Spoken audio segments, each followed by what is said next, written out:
aftermath of the creature's recent meal, a full-size pig carcass, Dr. Mary is led into the room and tells her one of my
clients, sacrificing herself for him as bullets rip through her body. Daniel then runs for his life and repeatedly calling herself a lifeline. He gives her with bright lights and looks up the time.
which he calls a coat. He then declares that the coat is bad and the coat is not running. The coat is not running. SWAT units enter the house and start making their way to the basement. But when they get to the basement, they only find the animal's armor and a batting practice lying in the room.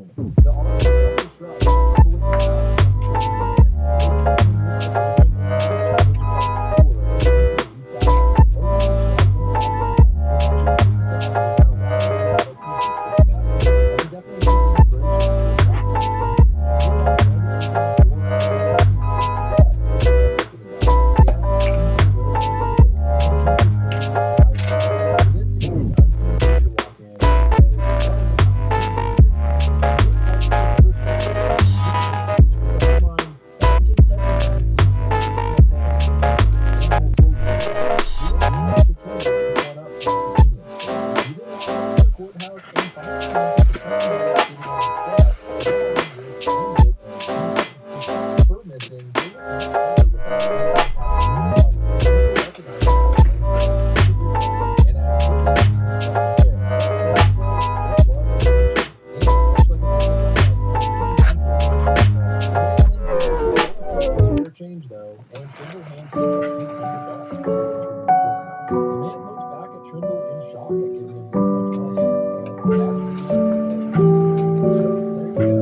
It's a short and sweet emotional roller coaster that I recommend giving a watch. It's so sad to read about this because of course they speak to the animals. Something about their gruesome and angry thoughts just cuts right through you, especially as a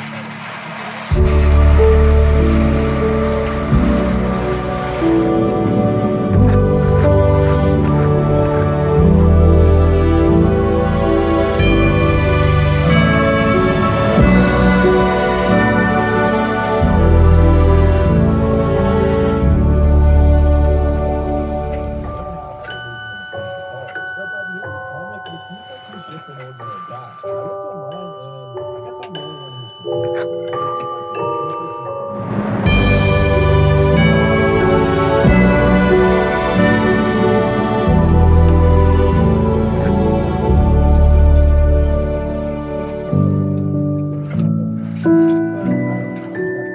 obviously there are some deeper themes to the movie about the humanity of animals. In some scenes, the animals show more loyalty and empathy than the humans tracking them down. There's also the more glaring critique of scientific and military exploitation.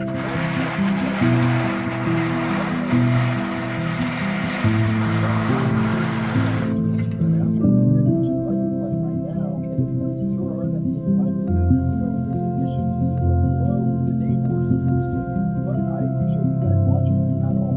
This is Reese speaking. Goodbye,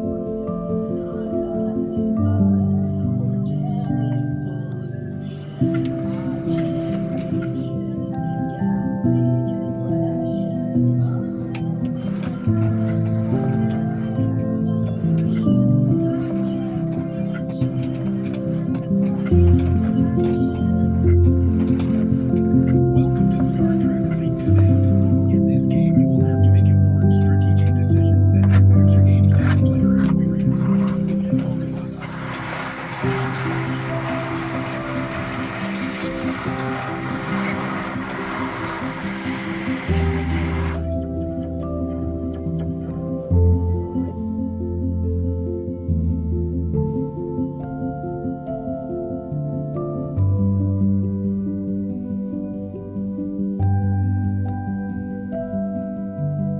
Alright folks, today I'm here once again bringing you yet another case of environmental storytelling in the Walking Dead universe.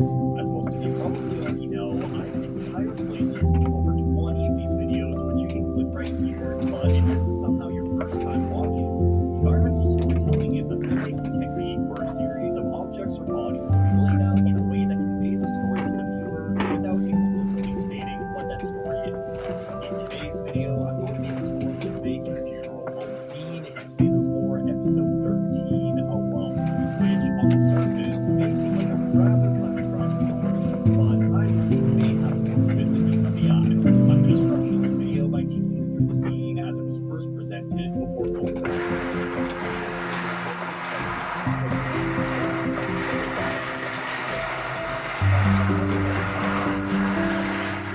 this video, I'd greatly appreciate it if you dropped a like on your way out.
around.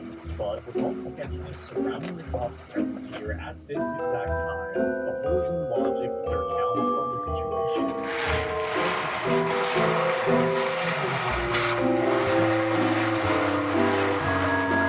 this place was turned into a trap set up by degrading immortal claws that sick to her on the two and covertly attacked them. She was only distracted in order to act as heroes who she will soon be trapped anywhere, which fits right in line with the corruption shown off during the time of season 5. Now, this isn't to say that the normal was completely connected. Clearly, someone is there and they committed the bodies and put them on the death. It would be really weird for the cops to combine bodies what would be an unprecedented today. Instead, what actually happened here was the classic case of community gain or death embarrassment. The cops orchestrated an injury to the mortician before feigning heroes who would take them from their home and force them to go back to side and restocking their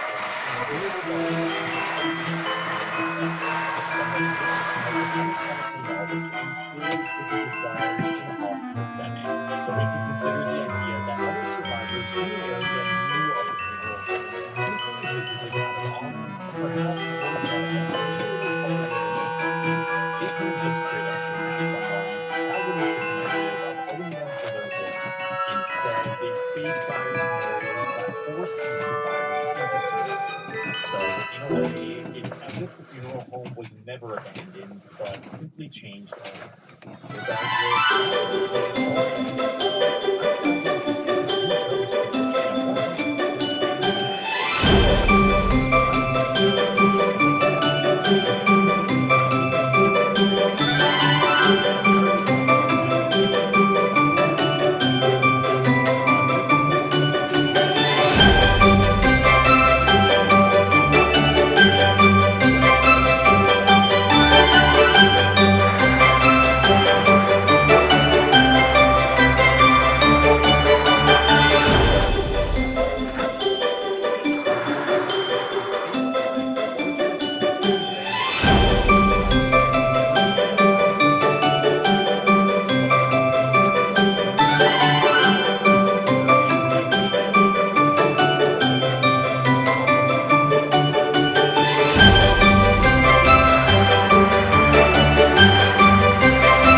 And during the height of the apocalypse, this never changed. The world had become a walking graveyard, but to the mortician and isolated communities lost the sheer harm and death all the same. So over the next few months, it became essential to traps around the houses to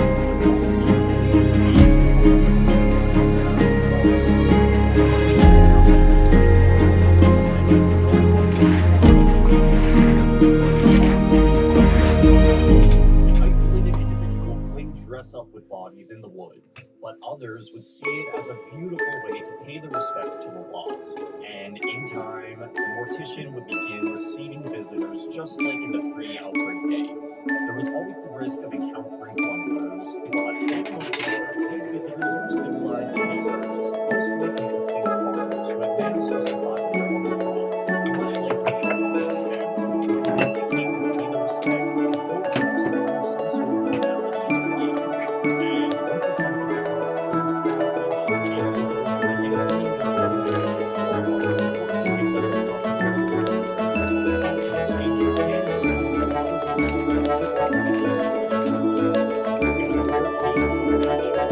who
patients who were effectively property of the cops were dislocated. So, though the location was tight enough to allow the officers to stay the night, peacefully transporting the victims to the scene, on the next morning, the officers eventually located the bodies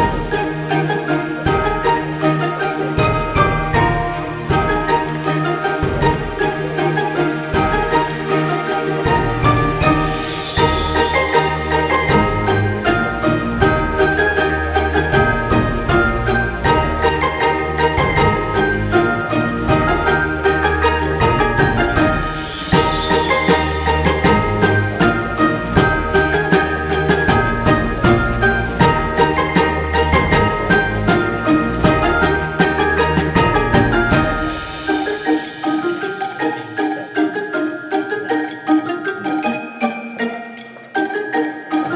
approached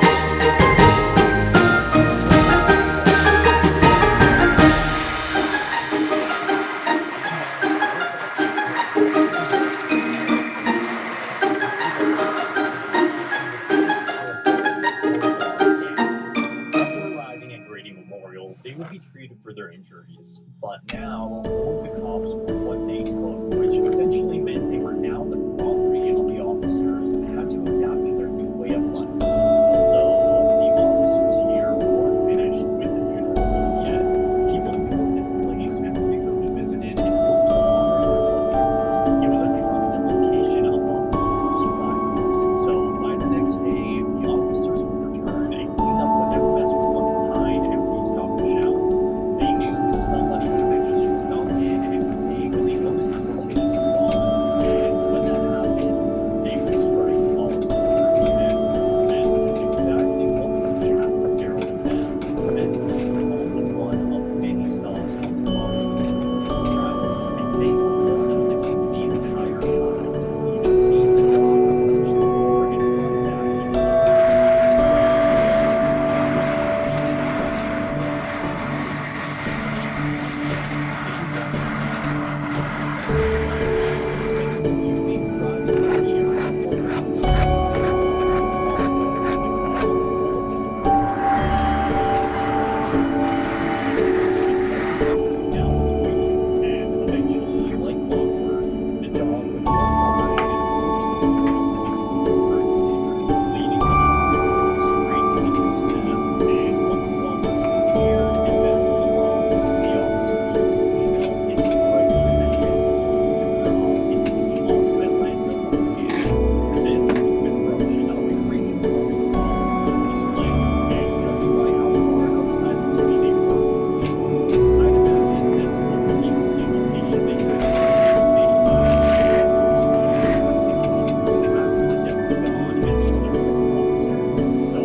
some stage of recovery and wouldn't have yet earned the respect and privileges Dr. Stevens had. Maybe it was this guy, or this person. Hell, maybe it was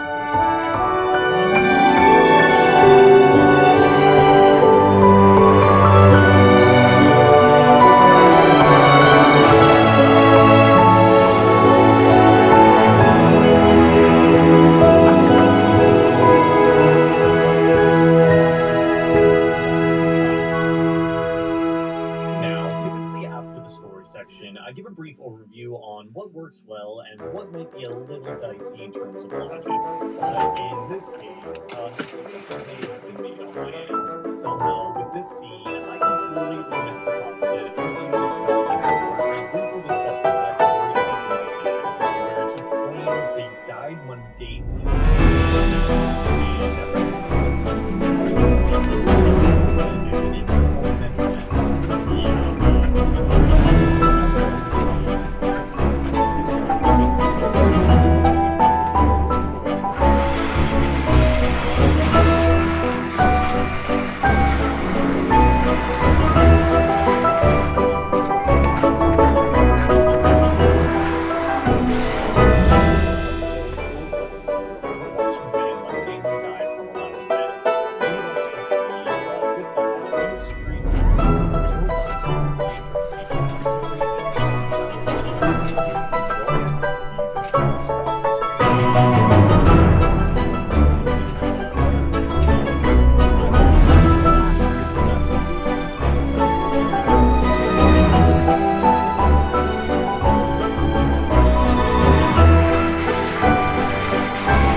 and large now 14 quid. It's a bargain whichever way you slice it.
And yes.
Can't believe how well this turned out. I feel like I should be able to open it. Like, right? Just like, yeah. Open the whole thing. Oh, there's a thing to compare that.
I do enjoy it. And so, and it's like a little bit, but valuable data trade and data well and it was just fun to watch the finding, compare the links with bookbinding in this sort of funky way. And I feel like it's how we manage to do what you call it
journey begins with site preparation.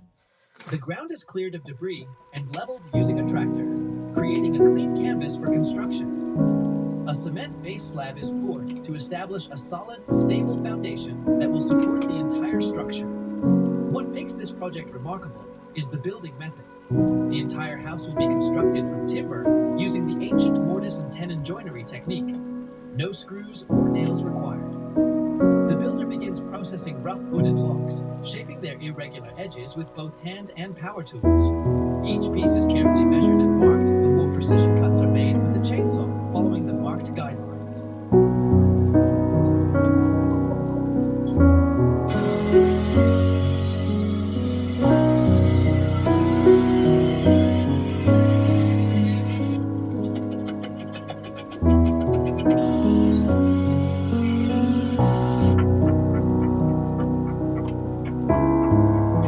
Concrete cubes are positioned at equal intervals across the foundation slab. These elevated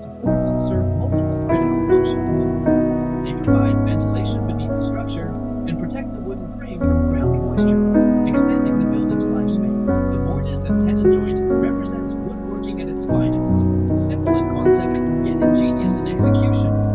This joint connects two pieces of wood through interlocking components. The tenon, a projecting piece, slots perfectly into the mortise, a corresponding cavity in another piece.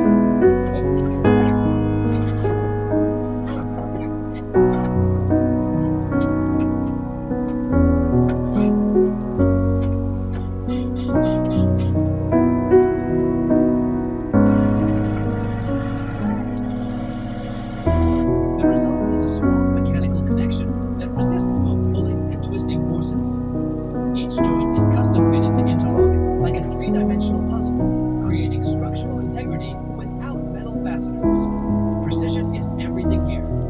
During the framing stage especially, measurements must be absolute and accuracy uncompromising. The frame serves as the central axis for the entire structure.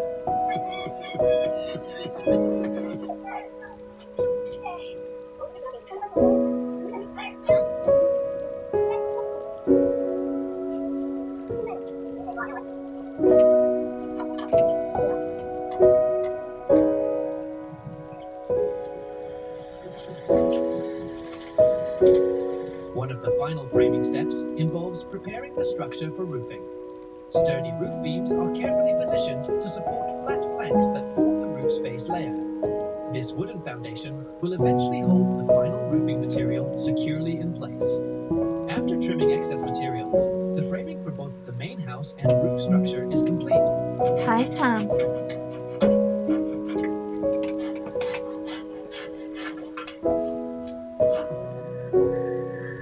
Hey.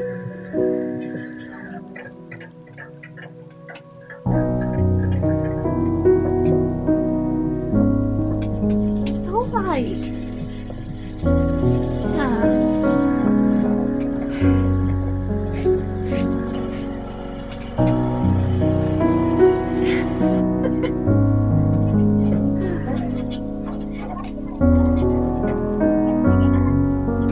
Construction now shifts to a smaller wing adjacent to the main building. Following the same process, concrete cubes are evenly positioned across the foundation slab. With crane assistance, the wooden frame is mounted onto these supports. The construction method remains consistent. Well-dried, treated timber joined exclusively through traditional mortise and tenon techniques. Additional wooden partitions are installed to further reinforce the frame's stability.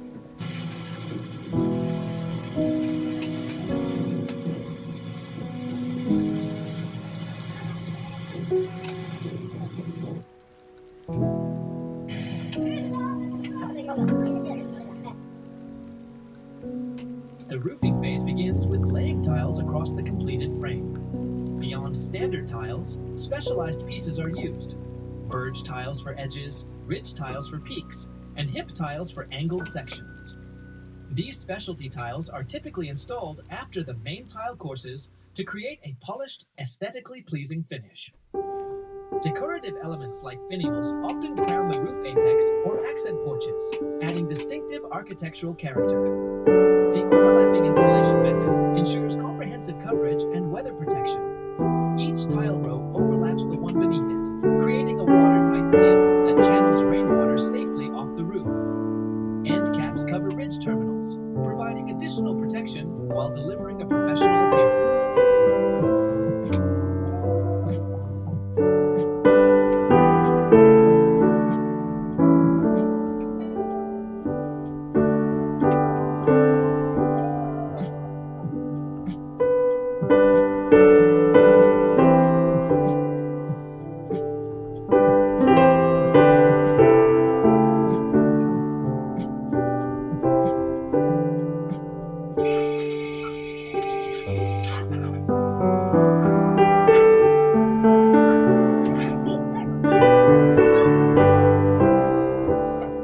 A bandsaw is set up to cut dried logs into uniform planks. Bark must be completely removed from the logs. It's a critical step because bark provides ideal nesting habitat for woodworms. Woodworm infestation is absolutely unacceptable. If these pests establish themselves, they'll devour the wood from within, compromising structural integrity. Over time, this internal damage can destabilize the building and drastically reduce its lifespan. Precision Precision becomes even more crucial when working with the lotus and tenon method. Planks must be dimensionally identical to ensure perfect joint matching. This consistency is essential not only for structural strength, but also for aesthetic unity throughout the building.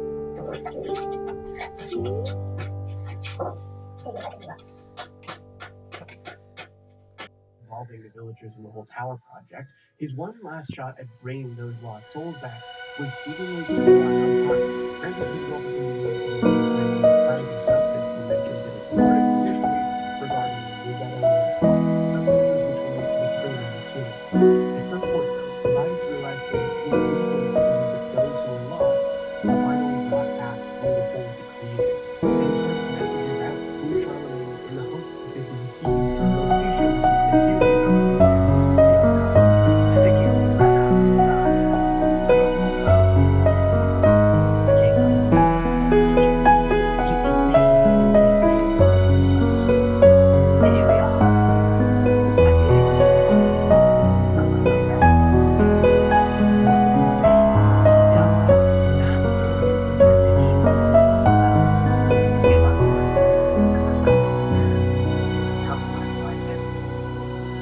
As much distance.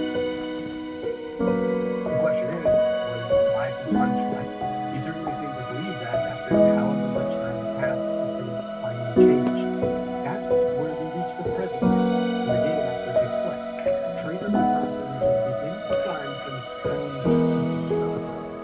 Rather tall and usually misleading, almost shaped. These people were in fact newborn humans that were lost in the machines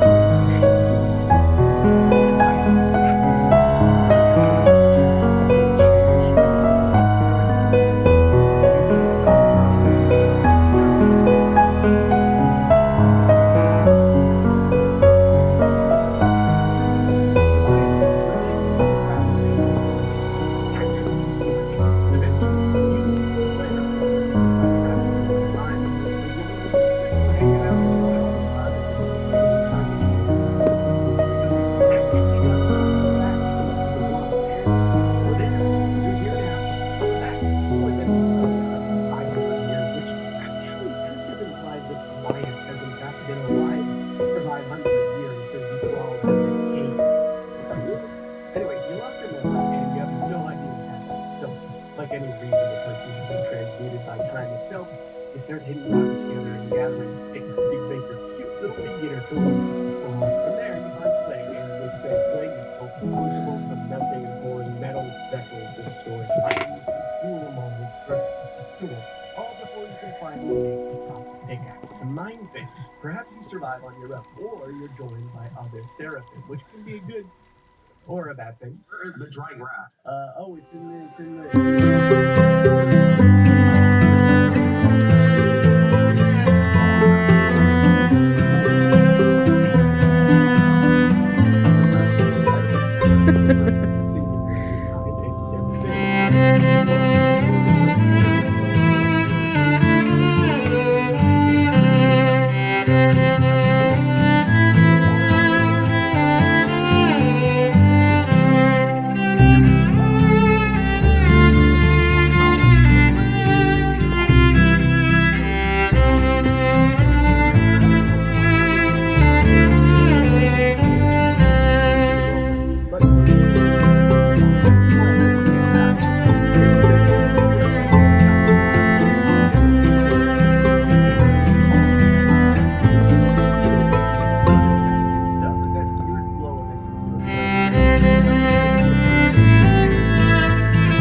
Your business is only using 20% of its data.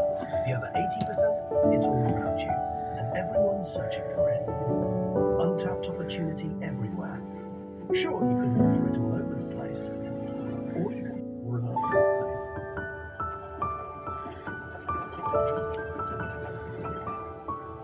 After restoring power, you'll end up opening the door to the library.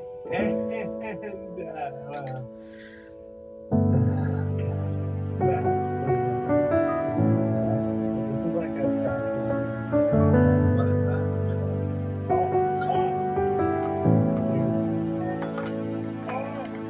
what is that?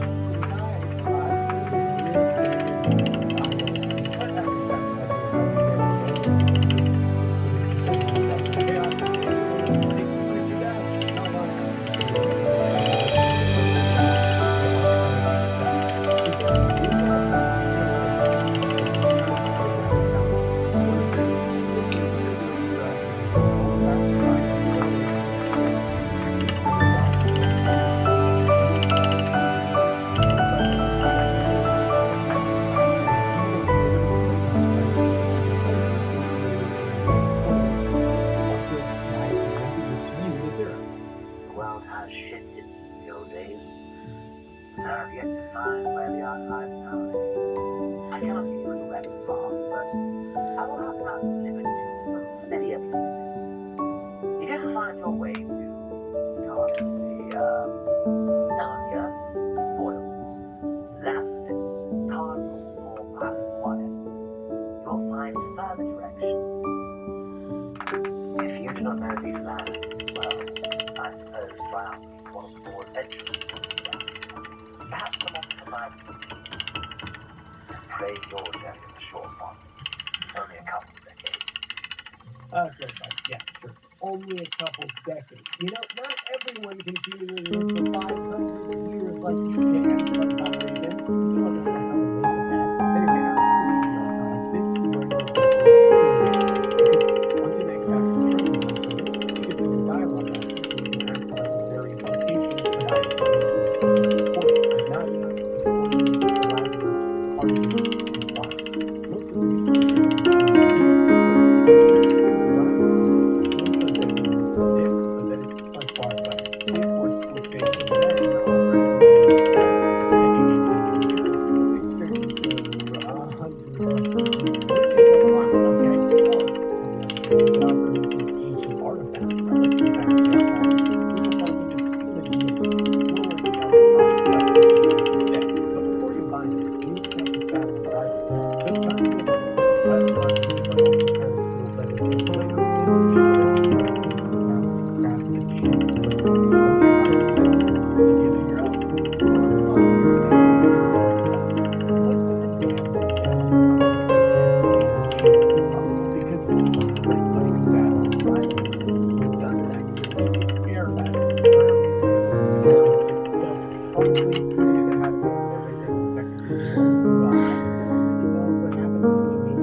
amid a nauseating sight, collapsing into my footsteps. But the worst part, whose greatest nightmare was the total and endless silence. Monstrous, rings no faint scurrying insect. The light itself was dead, thick skeleton was all and extension was huge scrolls clear into my deepest senses. Did no more. Still the stairwell, going back to the ceiling. I started falling, sobbing, screaming, ripping my skin with my afflicted fingers. Vivid image of my body used, tainted, rotted remains was presenting me before the plague. I wish I had never left these balls. Who should see what I saw? Whenever Barry is the type of guy that wants to get into the brain rot, he would have found in the story the whole collection of death is never and it's a huge PTSD card. But as living in the lower classes up in the residence archives and other things smaller and scattered shelters around the kingdom, my family were always really close together. Well, some of them were really kind of hostile to get the best care that Victorian society could provide. Valiant favorite techniques like blood letting, breaching, and lobotomy, and some chemical transfer. Anyway, the rat was pretty durable, so the Lazarus was less of a hostile or more pure and clean from the throat. The rot. Ironically, it didn't take long to perform the rot typically. We learned what happened with the Lazarus from a case of notes from Linda Moore, which is found in the stash of Elizabeth Parker's kit. It was a clearly bottled A, just literally just the letter A, a broken and right letter in the first F. She chose to put another A in the script instead of the A. These detectives said that she was weighing the Lazarus behind the guards circling obviously longing and longing to hear the depths of the Lazarus. Those people hold no value to belonging or their title to meaningless in this new rotten world. This act is their proper self. Africa experiences. And yet, interestingly enough, at the time of its existence, Africa was actually one, but began experiencing a rapid temperature right around its extinction, which also coincided with a global decrease known as the Northern Hemisphere glaciation effect, thus leading paleontologists to believe that it was actually this plume which led to its extinction. Following its demise, Africa became bearless and remained so for nearly 3 million years. However, against all odds, bears would get another shot at conquering Africa, this time in the form of the Atlas bear. This wasn't really a brand new genus or species, but instead a subspecies of the still living brown bear that somehow ended up in northern Africa, where it established itself in Morocco, Algeria, Tunisia, and Libya. Most of the population stuck at the inner parts of the Atlas Mountains, where the climate was a bit cooler and drier, never expanding southwards like Agripyrium or the Sahara Desert blocking any potential migration. However, in its relatively small home, the atmosphere still achieved considerable success, thanks to it being one of the largest animals in the mountains, with adults weighing 1,000 pounds or 450 kilograms. This again rendered bears Africa's largest terrestrial predators, and made it comparable in size to the other brown bear populations. But what set it apart was a shorter body and long fur, which was reddish-orange on the underside. Furthermore, Atlas bears prefer a more vegetarian diet compared to other brown bears, typical of their powers coming from roots, acorns, and nuts, while the reddish bear is small mammals and carrion or snout. In its prime, it coexisted with a variety of different animals, including the extinct Philadelphia elephant and Barbary lion. Atlas bears also have a similar sense of honor to humans. In interacting with them, or us, we're frankly very excited and entertained. For a long time, humans and Atlas bears sided with each other. But in 146 AD, after the Romans established new colonies in Africa, which they named Africa, things changed and Atlas bears quickly found themselves being shipped off to Rome to be used in gladiator fights against humans and other animals. These exports are often considered to be a contributing factor to the Atlas bear's extinction. But it didn't completely wipe them out, and they even outlasted the Western Roman Empire by nearly 1,400 years. However, unfortunately in the end, extinction still caught up to them, though not exactly through natural means, as the introduction of modern firearms to the region were the biggest contributor to their downfall. With guns, people can all of a sudden hunt this bear without risk, and over hunting soon became a big issue. This problem certainly wasn't helped by illegal being sent to zoos or collectors around the world as well. And in 1870, it was declared extinct after the last known Atlas bear was killed by hunters in the Tetouan Mountains in northern Africa, bringing an end to the last African bear. A real tragedy, as we have come to discover that Atlas bears were extremely unique, as two clades of this ursid existed, dubbed Clade 5 and Clade 4, based upon their ideal DNA. Clade 5 bears were found in extinct northern African mountains, yet Clade 4 shocked anthropologists because Atlas bears in this clade were inherently distinct males, sharing more DNA than the likes of grizzly bears, and all things polar bears as well, leading to a slew of other questions. However, until technology advances and better preserved specimens were found, this mystery has not let up in bear and it's unlikely that any new bear will pop up in Africa anytime soon, considering that sub-Saharan Africa is becoming a tropical desert, while North Africa is drier than it's ever been in the last 1,000 years. On top of that, we've got large bodies of water on either side of the continent, meaning that for the foreseeable future, Africa will remain the land of large cats. But bears are not the only animals that had terrifying ancestors that ruled the lands, or in this next case, the waters. As dolphins were once absolutely terrifying, being not only giant and apex predators, but also possessing some of the weirdest mouths in the animal kingdom. So go check them out, that sounds interesting. And lastly, before we go, two quick announcements.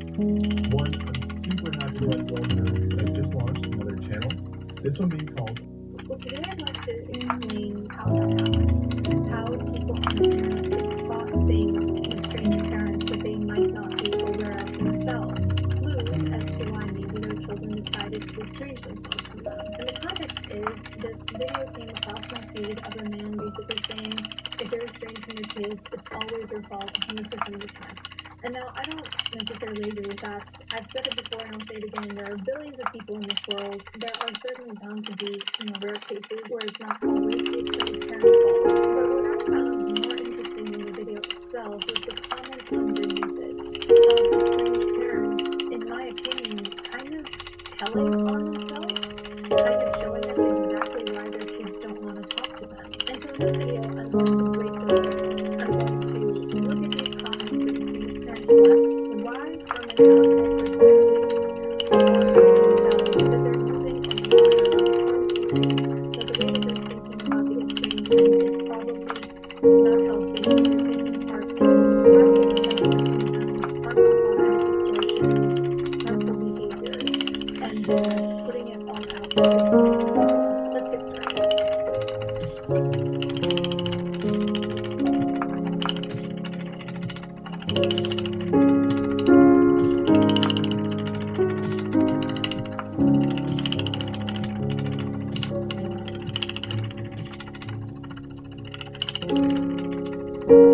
Starting off strong with, I'm glad your demons spawn don't talk to me. Okay, so right off the bat, if you're referring to a demon as a demon spawn, it's pretty obvious that you don't completely devalue them and demonizing them. And this is something that I think is quite common with estranged parents, with parents who have history in their lives to the point where their kids don't want to talk to them. Now, sure, it's possible that these persons only demonize their kids because their kids have treated them poorly, but I would venture a guess that that's less likely than the alternative explanation, that a lot of them demonize their kids long before their kids ever decided to say, that's me. Because most parents, I don't know if you're aware of this, adore their kids, and their kids will go on and do awful things, and their parents will still love them unconditionally regardless. So it takes a very special kind of parent to be able to demonize your own child. Also, next time you kind of want to make yourself demonize something, tell them if your loved one who is described as a demon spawn doesn't have in writing you are the devil or whatever, besides the fact that if someone is a demon spawn, they were birthed by the devil, is that according to truth? Now, I'm using this person as an example, but I truly believe that, I believe that we are devils, we are demons. I think that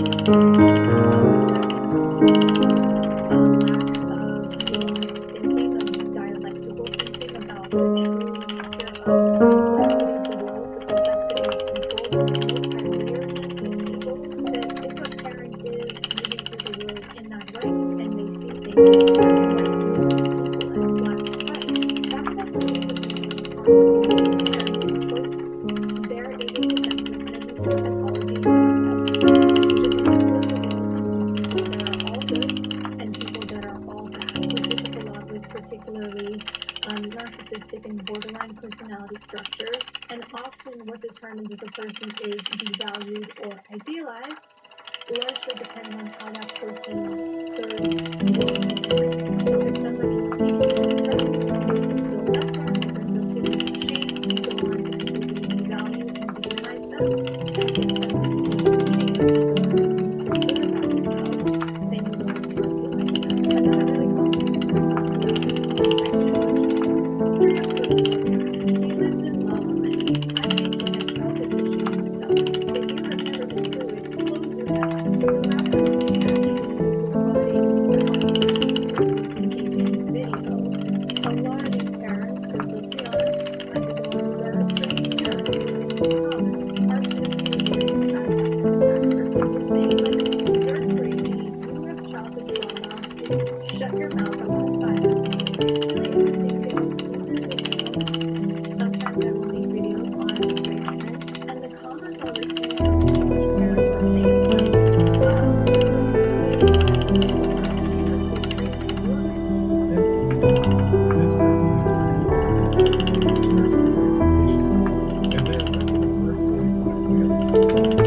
For the soul source itself, he probably experienced the same, having appeared around the world in multiple times during the initiate stage of the experiment. Within his family, he was tried by roughly 30 different species, two of which belonged to the soul source genus, the cicadus and voiceless. In all of their life history, the soul source had all but lost, which on top of its ancient age, made it possible to defend their world. For the mosasaurs, there was things that were pretty darn and challenging to large sharks, who after defeating extinction have reigned supreme for millions of years. Although not as massive, it wasn't as giant as many thought, with current estimates suggesting that the soul source breeds have been traveling for almost 100 years for 66 feet, while the acid species is now up to 1,500 feet and is 29 feet long. And that leaves us knowing that the soul source is not only incredibly big, but ironically also has had its own issues, which is typically found in most mosasaurs, as the leaders of the larger mosasaurs. Nevertheless, they're still living by most standards, with individuals varying their significance. It's significant because they have accomplished great in most measurements, unlike most mosasaurs who are far less. In nitrogens, instead they are not only big compared to the majority of Earth's water, but also about 10-fold larger than any other planet's existence. This record puts mosasaurs in a big category, and the reason it says that they're big is tight. It is like any great predator, these psilosaurs have a wicked weapon to complement its size: killer jaws. And it's even arguable that they have one of the most terrifying looking mouths and teeth of any known land, as they are proportionally extremely robust and full of large bulky teeth that are widely varied in size and shape, resulting in the psilosaurs having both canines and molars, which is something not typically seen in modern whales. But their canines and molars were nothing as jaws, as the canines were curved and sharp, while the molars bore extremely large and deep serrations that allowed it to cleave charmlessly through the flesh.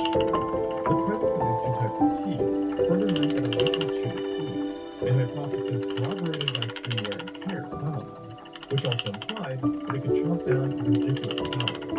And this was proven after reconstructions, which estimated that the Basilosaurus isis, meaning the smaller of the species, mind you, could bite down to 20,000 regions of force, meaning it could easily crush a human femur, the strongest bone in our bodies, 5 times over with a single bite. And with such a vicious weapon, the Basilosaurus could virtually hunt anything. And amazingly enough, we don't even have to guess what that was, as a highly unique specimen was located with its own presence of birds, showing that its nose had the presence of large fish and sharks, and even including species of octopus, a genus of shark in which the largest shark is 100 feet long. And what's more,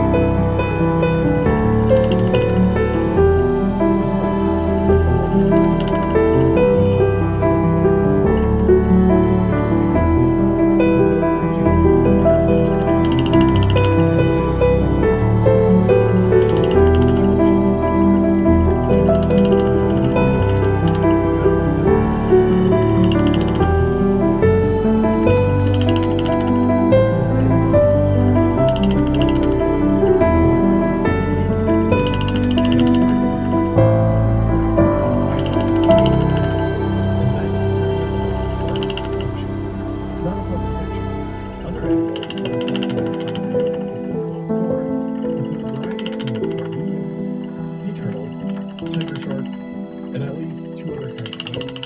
Additionally, a good amount of paleontologists actually think that the distilled source of voracious habitat cannot be contained to just aquatic animals, as there is a fair chance that it occasionally includes semi-aquatic animals too, like the Loricarian, and possibly even terrestrial animals who ventured too close to the water. Be here or the earlier the next morning.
Does he have fire?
The case of this unhappy man might be my own. It is your own. My love, and merciful heavens.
boxes and made a silly but now reassured laptop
shots of World War II had been fired.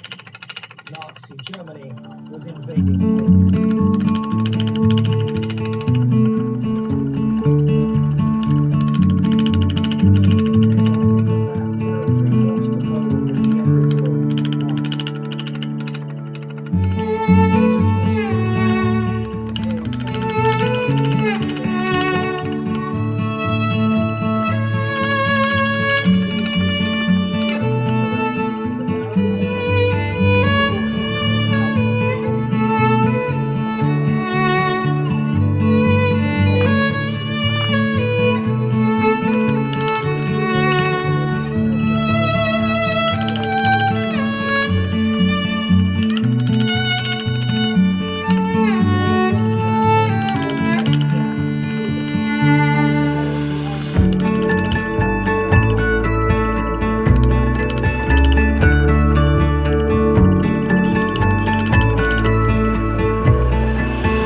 the animation. Let me paint you a picture. It's 2014. I see the trailer for Ping Pong. I think,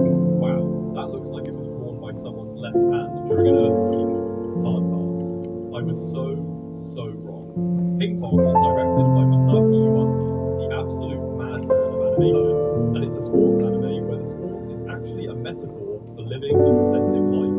Wild, I know. It's about two friends, Pecco, the cocky genius, and Smile, the kid who's dead inside, and how table tennis becomes the language through which they figure out who they want to be. There's also Dragon, the champion crushed by pressure, and Con, the Chinese player seeking redemption. Every character is perfectly written. The animation is intentionally rough, sketchy, and alive. The water doesn't just move, it walks your brain. The characters don't just play, they explode into motion like kinetic poetry. It's only 11 episodes, and every single one is perfect. But I spent years thinking ugly animation meant bad animation. I was young, and now I will never watch a generic looking sports anime the same way again. You are still ruined me, and I'm grateful. I just wish you'd ruined me soon. After Dojo 2, aka Naruto 2, aka the show that will make you understand the burning out of pure white anime beats and then cry. This is a box anime from 1980, directed by the legendary Masato Isamu. Here's the thing, it's a sequel, which means that you need to watch the first series. That's 17 plus episodes of content from 1970 just to get to the good one. For the longest time, that felt like climbing Everest just to see the view, so I kept putting it off. But once I actually sat down and committed, I realized I've been missing out on one of the most beautifully tragic pieces of media ever made. Joe is a monster who literally cannot stop fighting, even as his brain deteriorates from repeated trauma. It's not glorifying, it's horrifying as to why. He's not chasing victory, he's chasing the perfect moment of total combustion where nothing is left. No regrets, no future, just white ash. Mizaki's directing style, those freeze-framed postcard memories with the dramatic lighting and slow zooms, it's cinema. This is what happens when you give an author unlimited creative control over 47 episodes. This is the gold standard of sports anime, and every modern boxing show is just a shadow of Joe's bloody, beautiful legacy. And I let it gather dust for years because I was intimidated by the episode count. Shameful. Number 3, The Tatami Galaxy. Okay, confession time. I started this show 3 separate times before I actually finished it.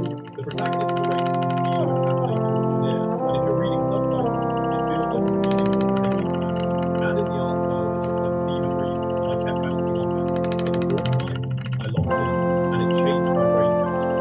The Tatami Galaxy is a timeless story about a college student who keeps rewinding his university year, trying different clothes and different choices, desperately searching for the rose-colored canvas by the most prominent. Spoiler alert, he never finds it, because it doesn't exist. The show is a gorgeous, chaotic critique of the grass is greener mentality. Every timeline fails because he's so busy chasing an imaginary perfect life that he ignores the messy, beautiful reality right in front of him. The climax, when he's trapped in an infinite maze of Tatami ruins, is one of the most visually stunning metaphors for overthinking I've ever seen. The irony isn't lost on me that this show spoke directly to my soul about regret and wasted time. After I wasted time watching it 3 separate times, the universe has a sense of humor. Number 2, shall we get on with the bullshit show? Alright, here's the pitch. It's a period drama about Japanese urban storytelling. Still with me? No? Well, maybe you're saying the same I did. Rakugo is the typical format where one person sits in motion and acts out entire stories using only a fan and a towel. When I first heard about this show, I thought, a show about Japanese storytelling I don't understand? That sounds like cultural homework. Delete from queue. What a catastrophically bad decision that was. This show is a masterpiece. It's a generational tragedy about art, legacy. Сейчас посещается территорию объекта, сделаю разметку примерно размера, который я вам нарисовал. Вы начали попасть.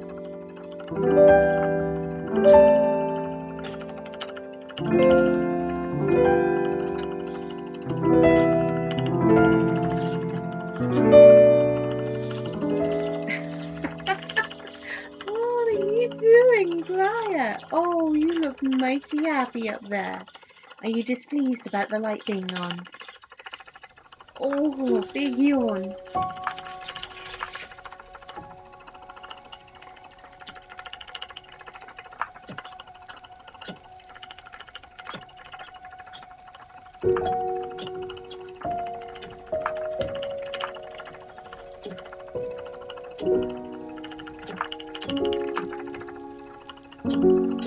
Произведя расчистку территории, я выполнил 4 деревянных полки.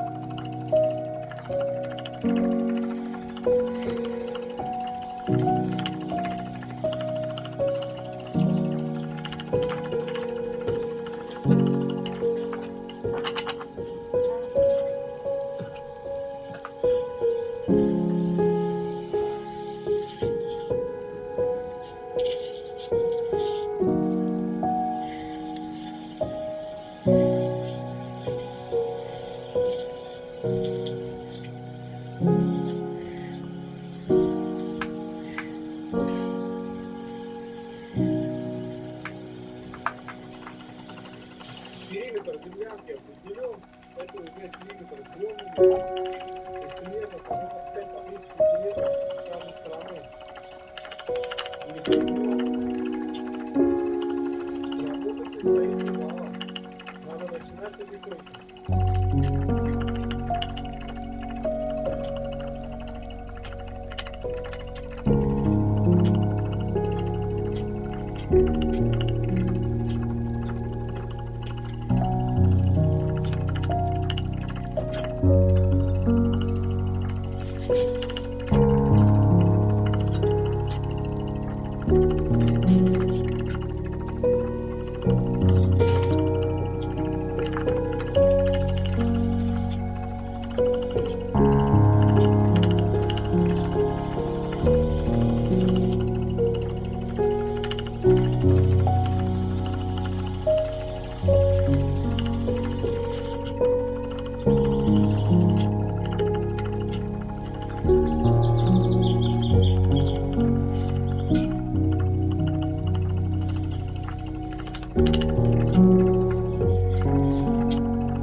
Идет очень хорошо. Песочек. Корней мало, копается приятно. Сейчас только песочек доделаю. И надо будет отдохнуть, переключить. В принципе, сегодня я убедился, что еще на штык 100%.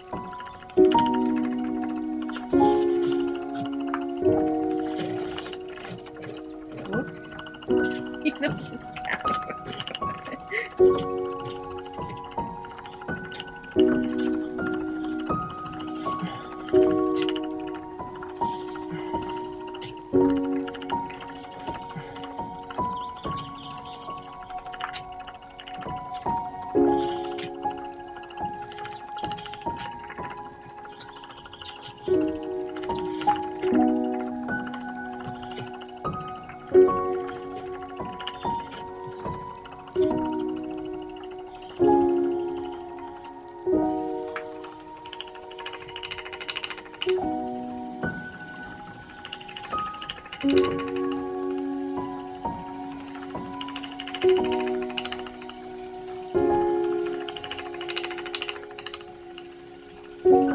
Мотылёнок получилось просто божественно, очень вкусно. Сейчас перекушу, наверное, сделаю еще партию овощей и буду копать. Надо выкопать эту сторону,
сравнять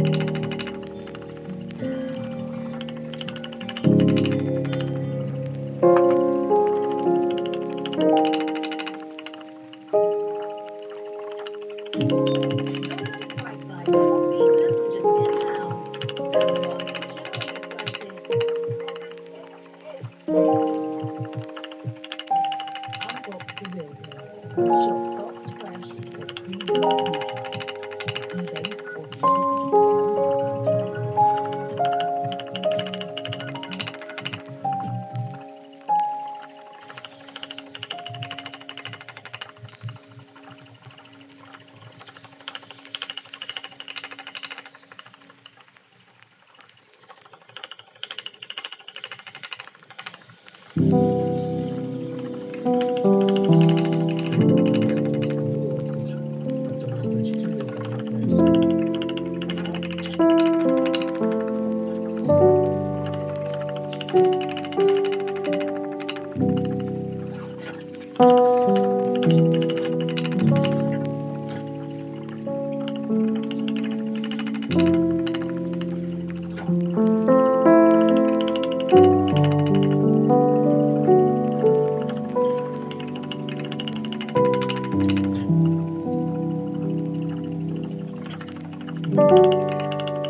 mightiest group of animals to ever live. They ruled the earth essentially unchallenged for over 140 million years, spanning the complete duration of the Mesozoic era. No other groups of animals were able to challenge them on land, and it was only when a giant asteroid struck Earth 66 million years ago that things changed.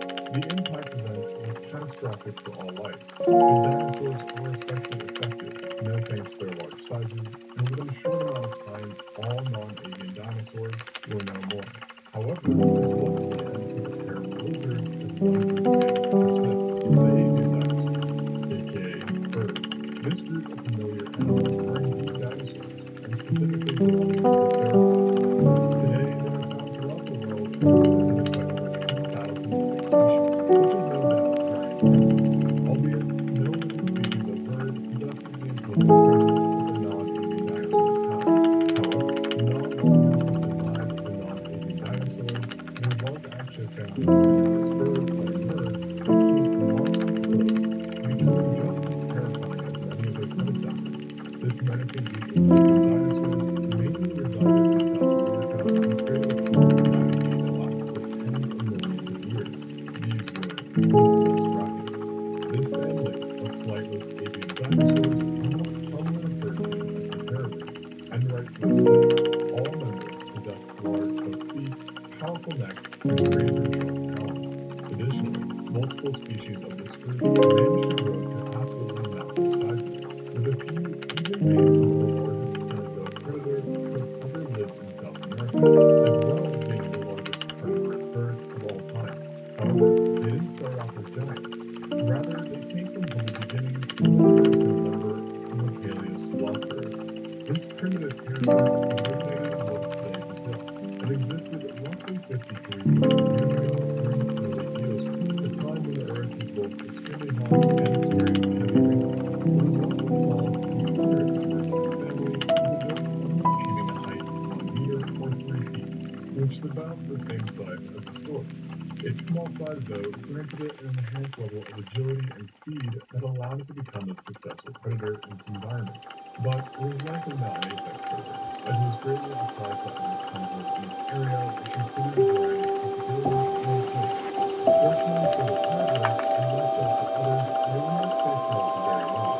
And 3 million years after their first known member, a second genus would pop up that was 50% larger than its ancestor, the alien Tritonis.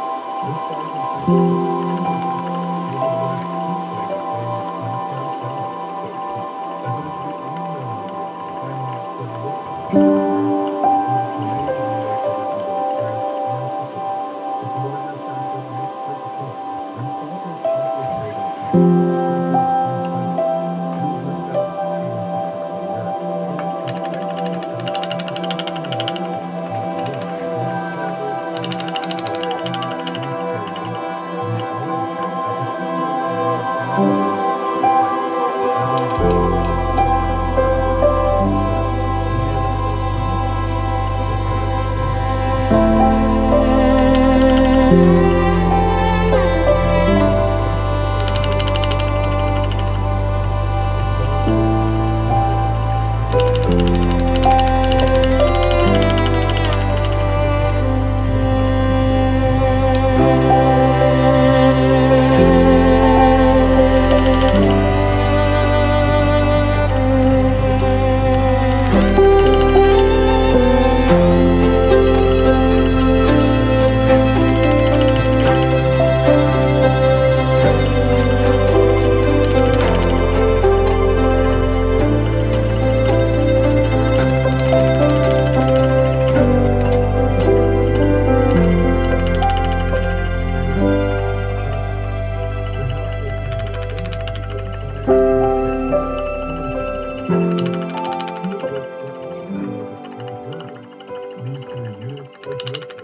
meters or 6.6 feet in length. Unlike most of his relatives, this bird only lives in mountain areas, including the states of Texas, Florida, and California. This makes the taipanus the only large South American predator to have migrated north during the Great American Interchange, which displays, while also helping to regulate the dinosaur's body temperature, as the outer layer had extreme vascularization, in other words, large amounts of blood vessels, and thus as the blood travels through the plates, it would like pulled by the air passing around on the outside. A useful tool to have when you live in the Norse information, where it could be both hot and exceptionally dry. In true Swiss Army knife fashion, there are other proposed uses for these plates too, including for today's display, as circulating harnessing the blood vessels through the carpet to get to the blood, and thus giving them a deep bright red tone, which could have made a predator think twice before trying to take a bite out of the agonizer built in the Now, with all of this said, the Stegosaurus was certainly not the brains, because while not the power, the brains would still be missing. And I mean this in a literal sense. A Stegosaurus only had a brain about the size of a walnut, which relative to its huge body gives it one of the smallest brain-to-body ratio of any dinosaur, with its thinker having been roughly 57,000 times smaller than the rest of the body. And yes, while brain-to-body ratio is not perfect in gauging intelligence, many paleontologists have still interpreted the Stegosaurus' extremely small brain as a sign of limited intelligence. And this belief may have actually had a role in the creation of one of the more common Stegosaurus misconceptions, and that is that it had a second brain.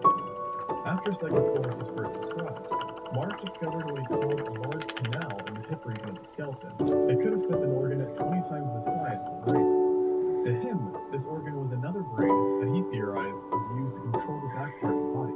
It could be used to supercharge the Stegosaurus' decision-making skills during attacks.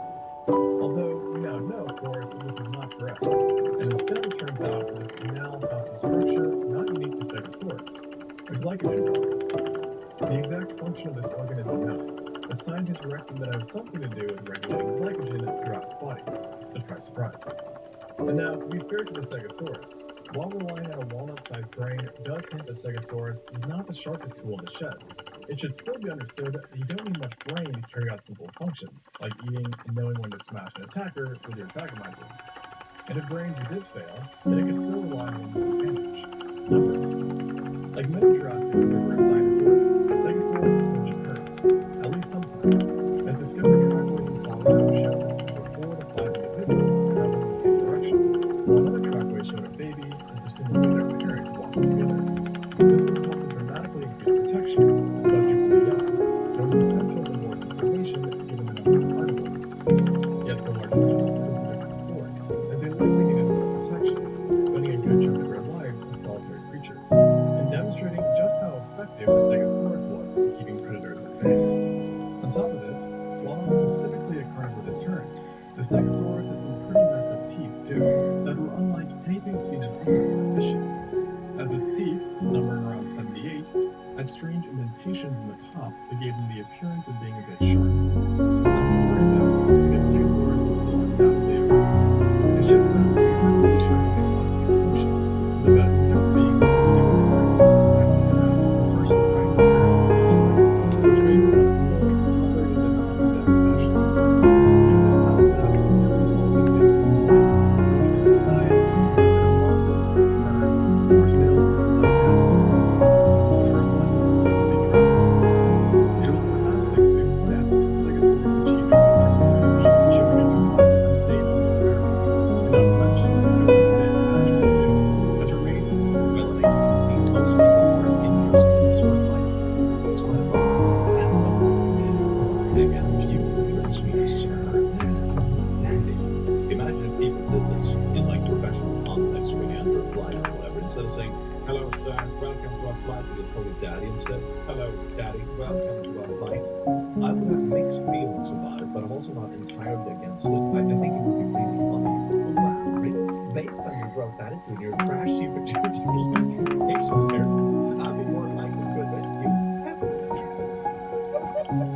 I wonder what people call me that when I get on the airplane. Hello there. Take a seat, please. The big, probably intimate areas.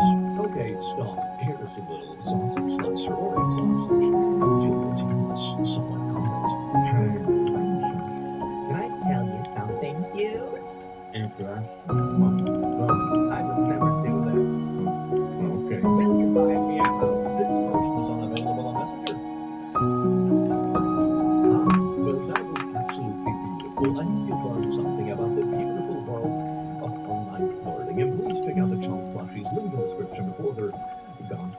can hug something that doesn't send you creepy DMs this Christmas. Thanks for watching this video. Let's see the video.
Well, good evening, ladies, lasses and dancers, and welcome to my absolutely unhinged channel. You smell absolutely amazing today, and don't let anyone else lie to you and tell me otherwise. They will face undescribable consequences. Speaking of consequences, consequences in karma are really funny. Karma is so sweet when it happens to someone else. We can just lick it up and it's just yummy. And that is why we're looking through r/oh no, the consequences. Because there is this concept in the world of learning from someone else's mistake, and then there is the concept of just enjoying someone else's karma. But we're not evil doing it because they were stinky to begin with. Enjoy it.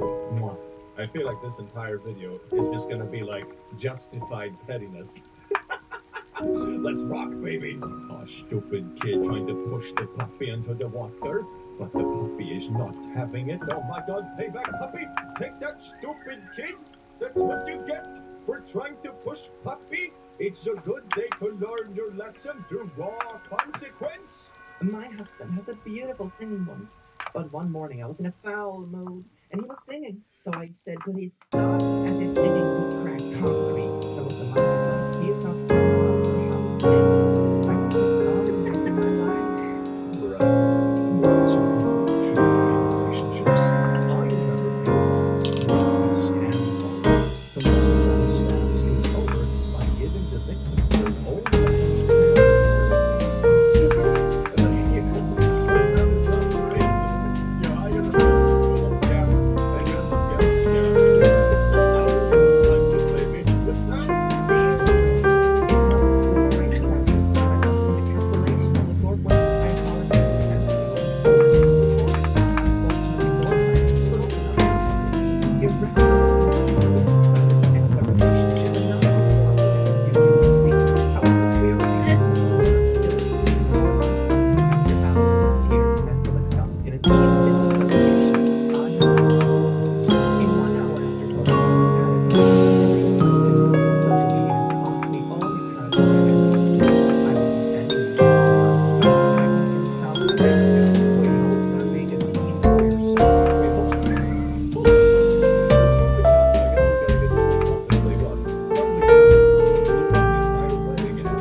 outside? Yeah, you could. We were talking about that. That's how we did some of them. But like if you were gonna do it theaters, that's how you have to do it. Yeah. The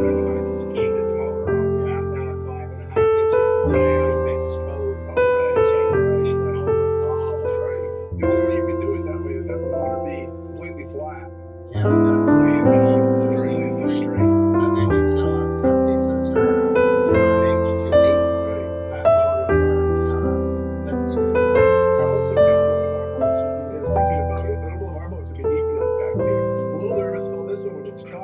Grabbing air, especially certain people. We don't have much of that back here. I think this one, yeah, it was the water was flowing it like that. We played it here.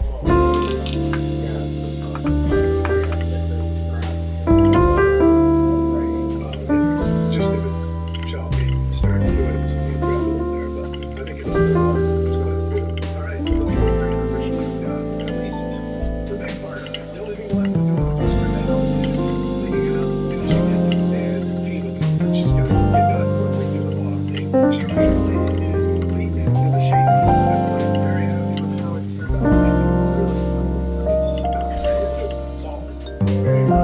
Actually, each fiberglass in these columns is probably stronger than any other stronger than there when we started. So while it is experimental and it is permanent, for some reason I don't have to there is no damage done. I don't really see any reason why it's not going to work. The only thing that I can think of that could be a problem is if it gets rough because we're first starting to do the chop. If maybe you can grab some air, that's always perfect. But it's rough out, usually mid-size and close to shore. So I don't anticipate that being a big problem. And also using it in harbors, it's not going to be rough. Using it in harbors, it's going to bring around. I don't anticipate it being much of an issue. So I don't think that's going to be a factor. I really think that's as much as I can on the landing because can't come up with any reason why it won't. Very happy with it. It's such a cool affair. Ultimately, I do have wanting to put some kind of spring here somewhere. Rotating. One option that we considered was putting it actually in the keel area and the wheel. That's because services might create air and drag and not feed the wheel in the water. There were some ways to overcome this, but another problem with this approach is that this is fiberglass. There is no air or no compartment in here to put it, so it would be quite a project and task to try to mount and fit the thruster there, not to mention the risk of putting bad water to the wheel. So we ruled that one out. The other option was to put it back here, but put it fully outside of the pump. And it is an okay option, but it's just not nearly as rugged as embedding it into the hull like we did. I don't know, I think that's a really good option for certain. I'm excited to see how it works. I'm excited with how it came out. It looks better than what I had envisioned in my head. So all in all, so far I'll call it a success. We still have the mount water and stuff on the inside, but we'll probably wait to do that for later, just to avoid hitting it until it goes out. That'll probably go in towards the end. That part won't take too long to do.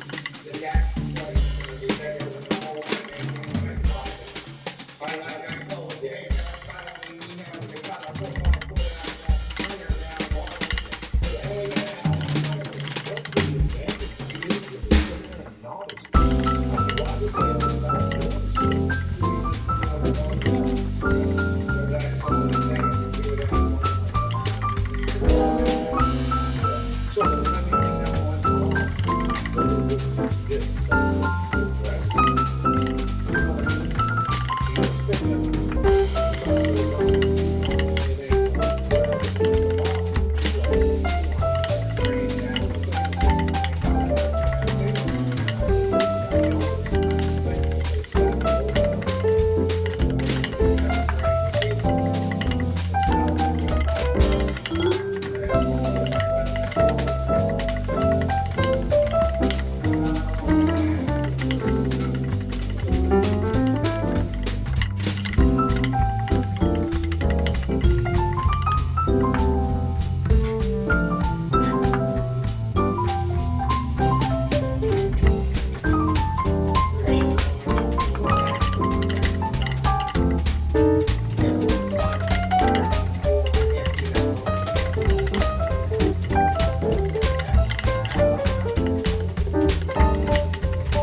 2 back there in that compartment. Again, the same again. You got 8 total. You're gonna unpack that plate and prepare your lay of fiberglass. It looks like a little lay of fiberglass covered plate. This is gonna be your plate. This entire this compartment is about our start to crawl from the engine all the way to the base of the plate. All the way to that part and into the back. If they were installing trim tabs or whatever, they need all the way to the base. To the back there. This is what I do. To be the right plate that can go over the base. I always have to put the patches on because the swings of the seams, the patches will go into the fiberglass stays under the excess coating of the wood. So they're always tight, dry, and never wet. Okay? So once I get all that put in place, then I go and I get a gun and I go and create the patches, which doesn't matter if you have multiple patches because I can pull it out. This is what this is. This is the fabric that you see patches, which basically are the weight. Okay, it's like original plastic weight. So it's basically it's got to fall like this. It's gonna attach to the wall. So it has to be attached underneath these underneath gets attached to the wood. Again, this is for sure. It's got construction. So this thing fits in. It's the better video on the floor because it really doesn't look like it's attached to the wood. What makes this thing look better is the connections in the back. The two also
ballast blades the wire that's running down into that comes out of the back. You can see a difference in this tank over this one. This one we've started on the sub tank. Over here on this side, we've started on the floor of the tank. So as you can see here in the bottom of this tank, similar to the bulkheads behind that, we're making little small bulkheads in the bottom of this tank, essentially just with stringers, and we're making them to operate in the bottom of this so that the floor is not sliding, and it makes it a little easier work when you're in here. You jump into it, pull your crates around, pull me down around whatever it may be. Hopefully it's not gigantic to a fish. It just makes a nice flat surface for work. It also gives us the space here in front to create a low point so that we can drain the water out of the tank. So we're gonna jump over to the other side where we're gonna get some crabs. So we're building a little patio for these as well. The nice thing now is we've got so many content to have. We've never really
Before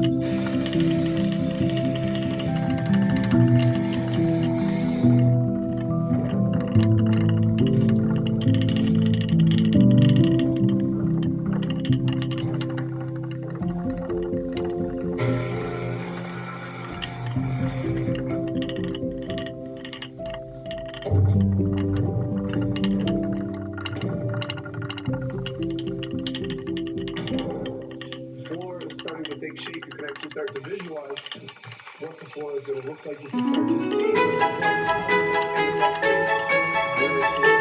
is coming from and the texture where it's going to really see what the floor is going to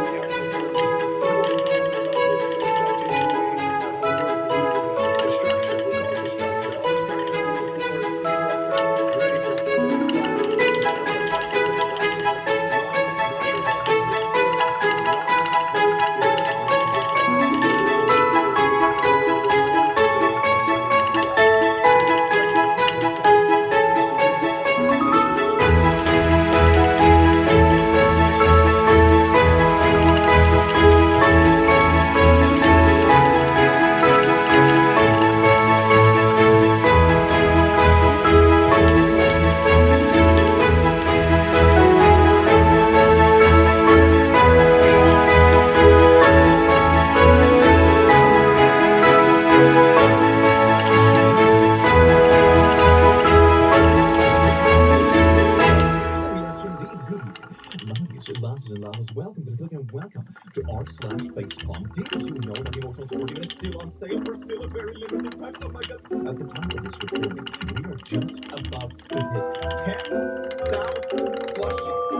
10,000! Oh my god! I'm gonna take over this world. You know we're doing well when we're doing emojis like yours. Eventually, emojis will replace fucking emoji. And don't think I forgot about you, Penelope. We're gonna launch this video smelling nice, Paul. Imagine, could you like to be? You had a 26-month nursing assistant by your side. Now you live S with N. Wait, S with N. Learning Am I missing something? It's a something of having a stroke. I bet you do like a nursing assistant if that's the case. Maybe this is the selling point. Dear God, maybe this kid is making fun of pronouns. Twitter discourse. No, my mental health has never been better than when I deleted Twitter from my phone. Oh my god, there's so many people arguing for just nothing. It is amazing how many people go on Twitter just for content. Follow my Twitter, by the way. It's basically fun memes, emotional support, and pictures, and me writing about YouTube. Nice. Oh, this is where this is going nicely. I'm not so sure about that sucker on top of the foot. That looks like a disaster waiting to happen. Look at that. Oh my god. Wait a second. Zoom in on that power cache he's holding in his left hand. That's just cache on one side. They printed these ones with like regular paper, but didn't even do it on two sides. Oh no. He's the one who's doing it. We need to download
premature, and it was duck.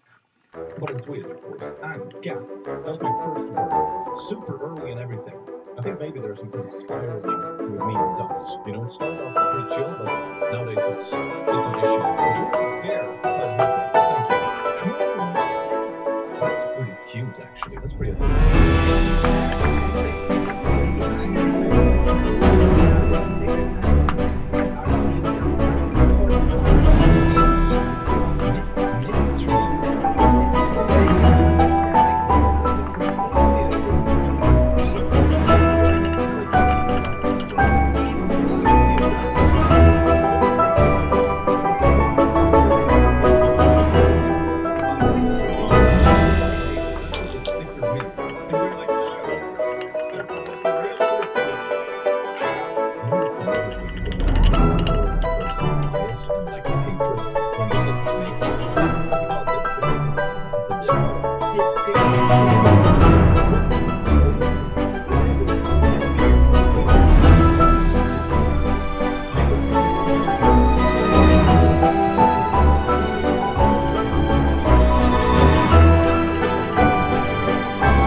a botched comedy show or whatever, but that is, oh no, oh that is, oh no,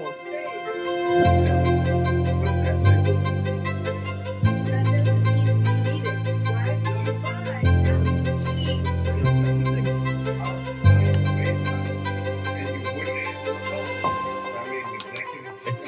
it's important.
calls out more than 5 minutes for them to join.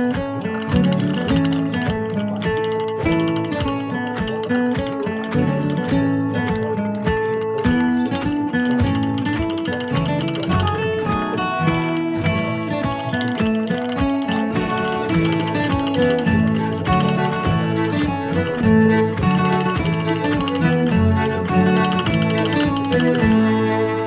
syrup possible. People get sick. I get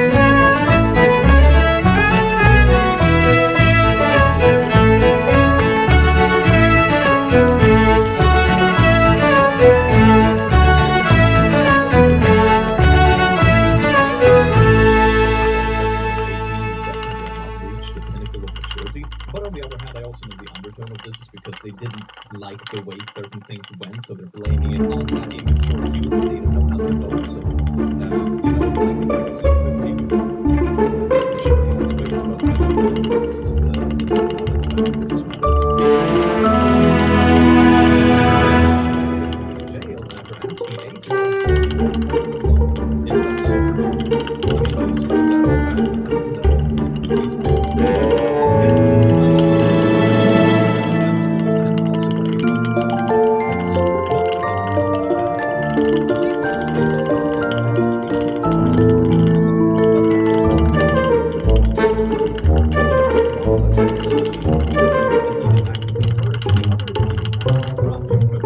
Weirdly, I think the entire entertainment came from this one exchange.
sacrifice.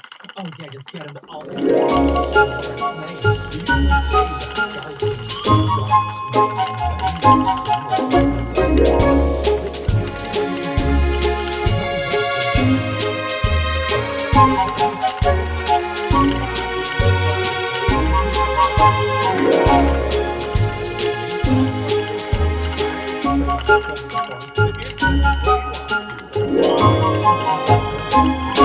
This is a good thing that you can do. Let's see what this gets into. I'm intrigued. I am single because I fell apart in my 20s, and now I am stuck to pick from leftovers. America has failed its hand me to serve baptism for peace. WS is a nation of single mothers. So now the entire world sees that a female brain function multiplying led by a man. Your self-control. Children. This is a weird thing to put on your children. It's supposed to be like, oh, liberty, I'm free, and you will be it's so dramatic. We've got to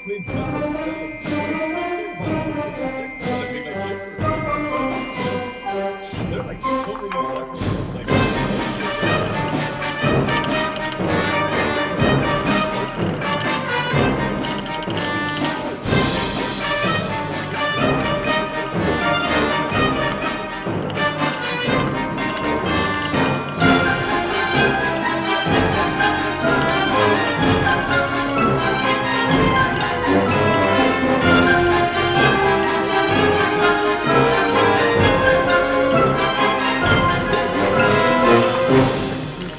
children to correct behavior. Excuse me, This what? gives me like one of those really weird movies when like electric collars and stuff.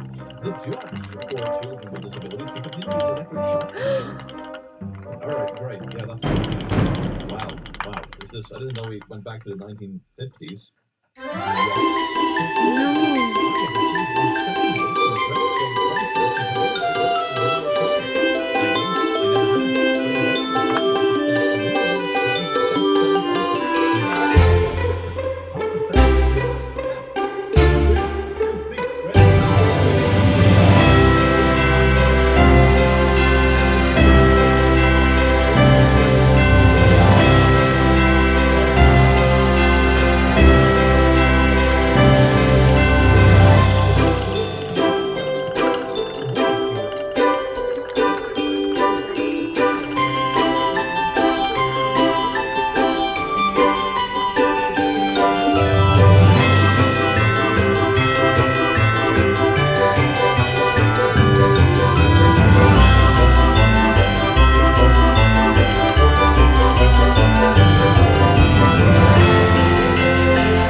It's the Harvest Moon music.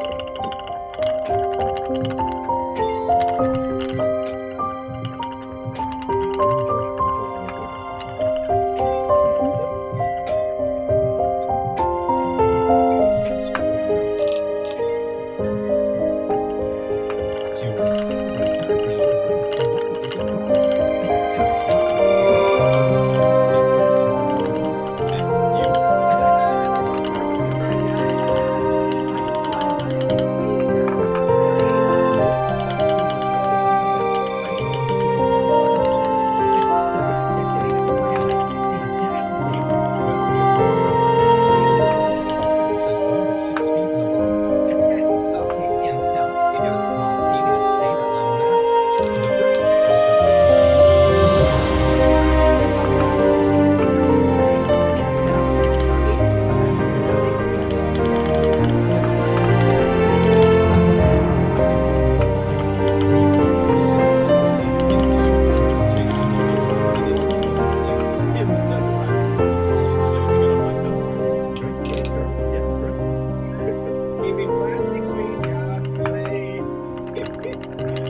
Censored black, but you it didn't censor black in the first line of the tweet, so that's consistent and good. I thought about using a trigger warning. It was a great idea. I just realized that there is a bubble of Twitter, hopefully a very small bubble, that literally thinks trigger warning race is like a good thing because it's a trigger word and it's helping people and not just like really racist. Okay, could you take a deep breath? These people are not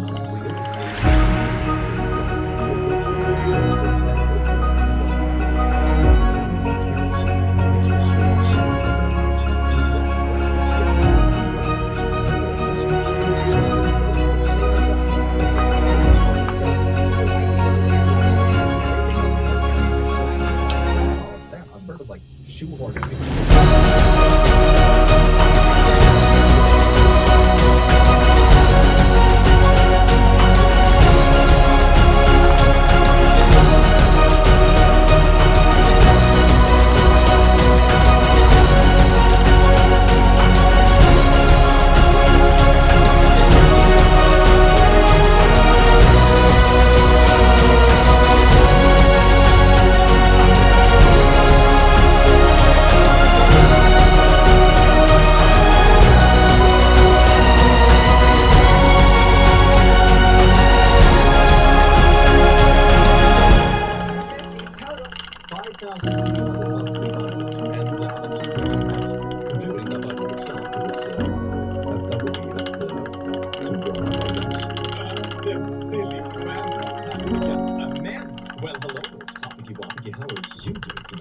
This that kind of person that just like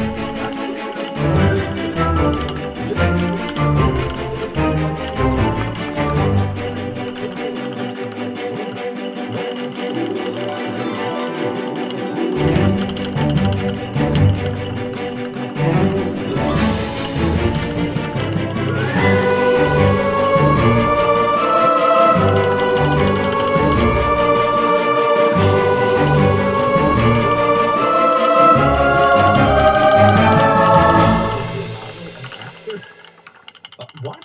My ideal salary is $13,270 monthly. I think when I was an engineer,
which means I love to help others, aim for perfection, and work passionate. Okay, right. I think this is a troll post, but I think it's worth talking about because I have seen stuff like this floating around as well. And on this channel, we often make fun of crappy managers and that kind of stuff because it's funny, it's very relatable, and it's kind of an issue. Whenever you have a job opening, I have done this in the past myself. You do get applications that I think are well intended, but they do miss the mark. A lot of these things in this letter are perfectly reasonable things, but it's not something that would necessarily be interested in. And like I said, I think this is just satire because it goes really, it's really asking to be the 1% of the time.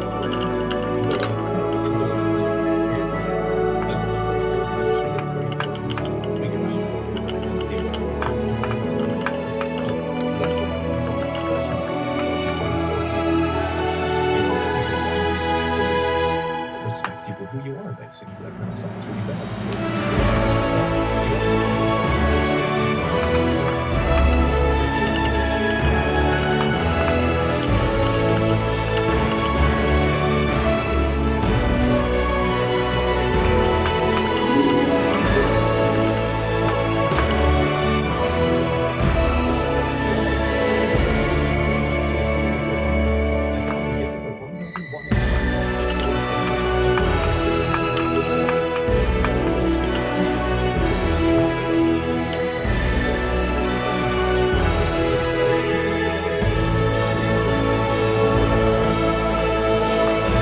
Questions can be confusing because they're meant to be trick questions. Let's see if I mess it up as well. The comments would have field day. So there are two ways of doing this. You can either start with these few tabs on positive money, negative money, or you can decide to isolate positive and negatives in a second. So the first way of doing this is perfect.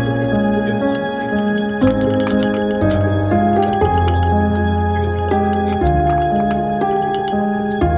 Then you buy something again.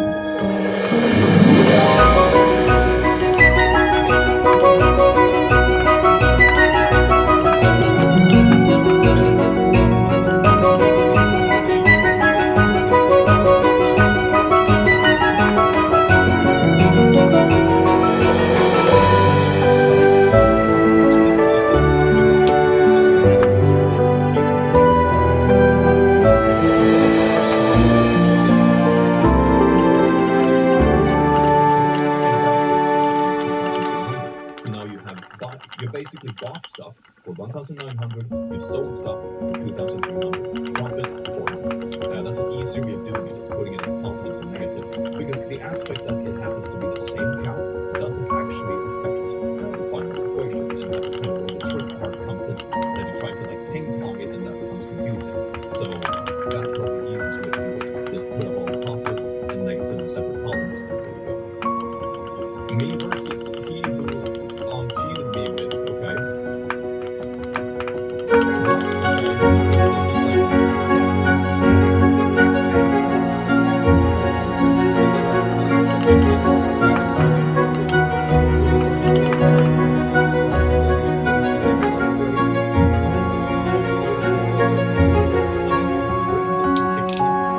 Makes me doubt if I should start in the first place.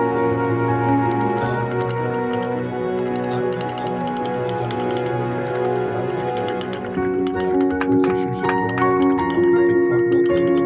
This isn't even really social media that's thinking it's people together. This isn't like back in the 2008 days when people were WhatsApp and Facebook people. There's just friends. This is just like dating couples, dating total strangers. Why?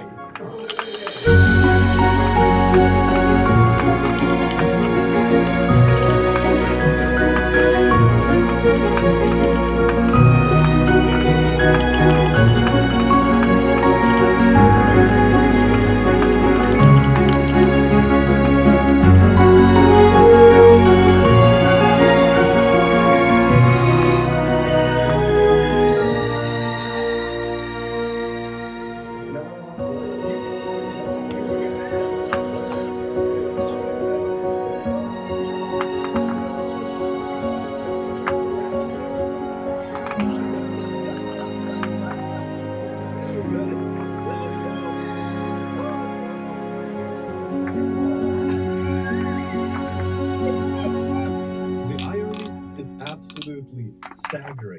Oh, I love that. But it's not the same.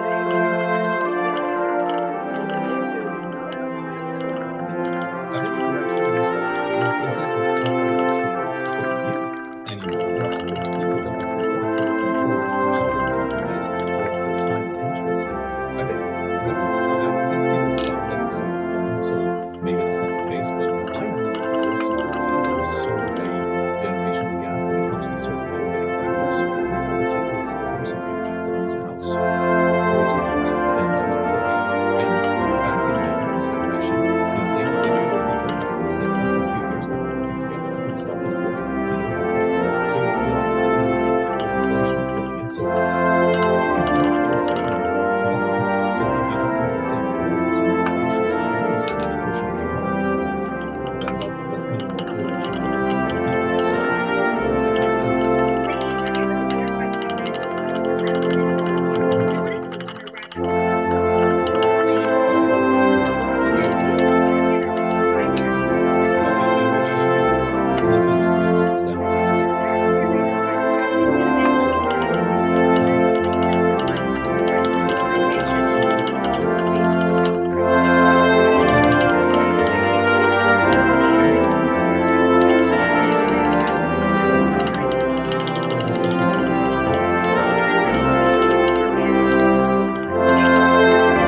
just being immature. I'm just gonna put that out there. Indonesia passes law banning sex outside marriage for both tourists and citizens.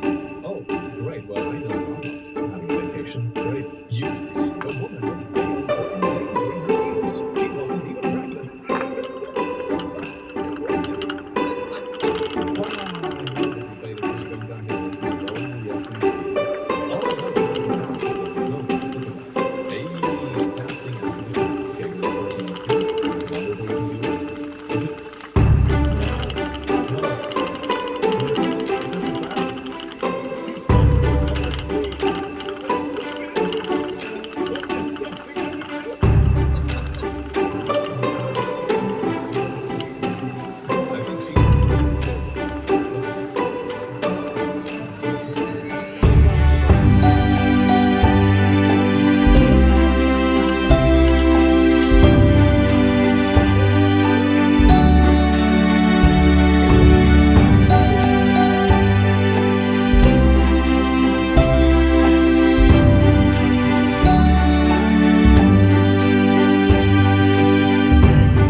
Good boy.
Oh my, this is so bad. This is so bad. I know you because we went out. What do you mean? How do I know you? You literally go out and ruin lives for TikTok? That's how you choose to spend your days? I would not really think it. And that's the worst thing. Like, even if you're that's still a people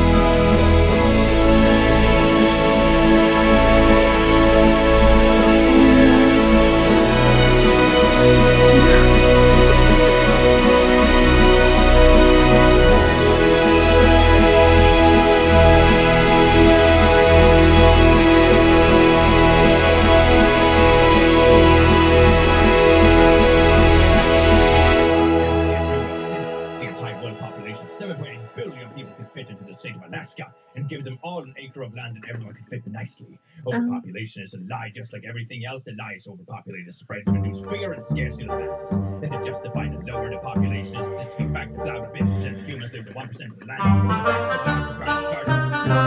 Economic systems.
Going through things sucks. And if that is the case, that you feel you can't laugh, that is horrible, and you should seek out help from someone who cares. But projecting that in a positive way, saying no one can laugh because you're miserable, that's pretty nasty. I'm not sure what I think of that. Okay, Stefan, you know that bitch, you know, laugh is also we know what you're really wearing.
And all that. I am very thankful for my husband. He got a tattoo on my Tuesday. He knows my father was the stone of my life. I told him to live for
well. He showed no expression on his face. He came in, sat down, took notes, conferred with the lawyers, but there was never any show of emotion at all. Angela Bledsoe on October 22nd, 2018, picked up a 9mm and pointed it at James Ray. Period. He had no choice but to shoot. Vance's strategy was simply self-defense, saying that he had killed her, but he had to do that to save his own life. Ray's mother took the stand. Immediately I cried. She told me that Angela had been killed. James Ray brutally, in cold blood, murdered Angela Bledsoe simply because she made the decision that she didn't need him in her life anymore, and that she was going to move on and start a new chapter, and that new chapter did not include him, and he was going to be left behind, and he did not want that to happen. He wanted to control her until her last breath, and that's what he did. After a 6-week trial, the jury seemed to have no doubt. They came back in 3 hours with a guilty verdict. As the verdict was read in court, James Ray showed no emotion at all. He simply stood up, allowed the officers to put the handcuffs on him, said something to his lawyer, and then he was taken away. It was a verdict of guilty on all counts, which was just incredible. Angela's family was there, her parents were there, they were able to hear the verdict. Everybody was really happy and, ecstatic that Angela could hopefully be given her rest in peace. We then scheduled the sentencing date for James Ray to be sentenced on the murder charge, the weapon charge, and it was scheduled for June.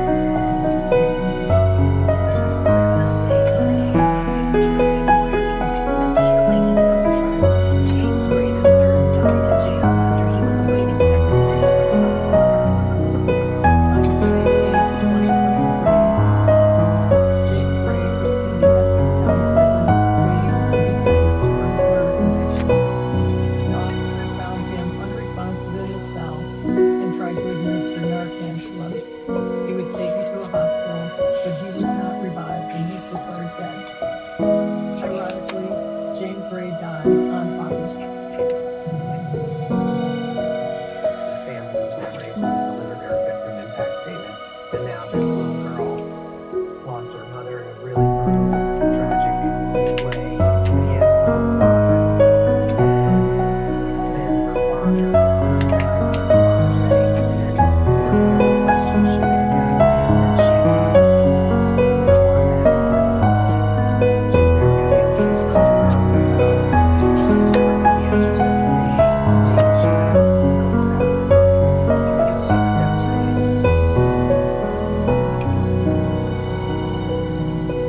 For some of me, like James Ray, who had enjoyed all of his faculties of this really quite fantastic life that he had for himself, that he just can't face the humiliation really and the loss of status that is going to come from being incarcerated. So it's a final act which is a desperate and sad act in many respects. That's not lost on me, but it's also a final act of control.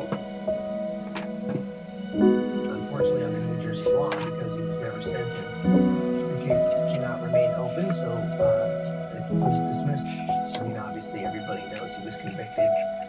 He didn't go to his grave an innocent man. Prosecutors who prosecuted the case know the truth, and the family knows the truth, that James Ray was guilty of killing Angela Bledsoe.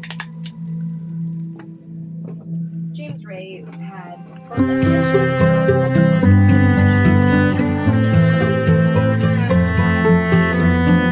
most of these were demonstrations that his clients, known as cherry picking, were ruling that he should live by and applying other rules to others. James Ray also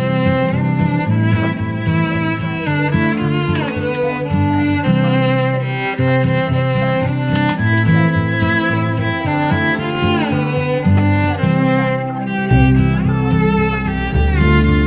of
to boys who had girlfriends when he seemed to be jealous of them.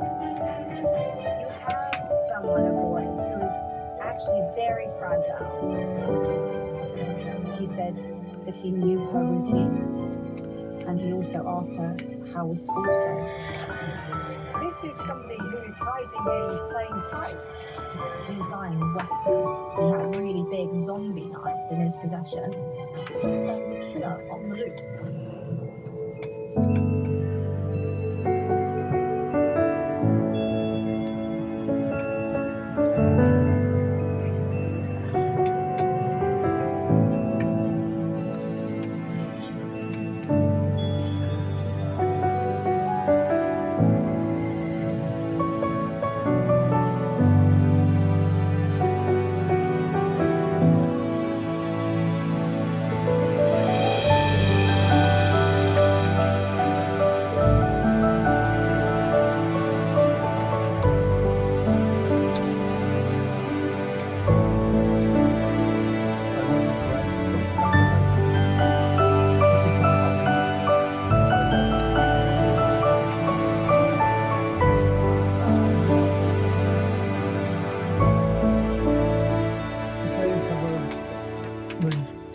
Great, so I decided to go home.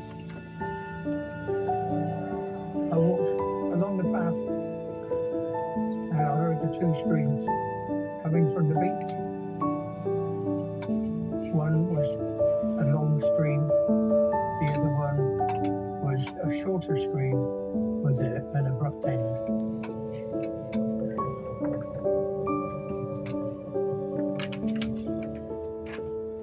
Coming around the corner was where I first saw a man coming off the steps. He covered his face with his hood. His hood moved, and under these lights,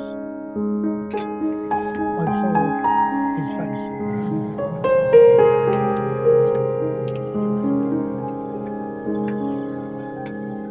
The following morning, the local newspaper said there'd been a stabbing.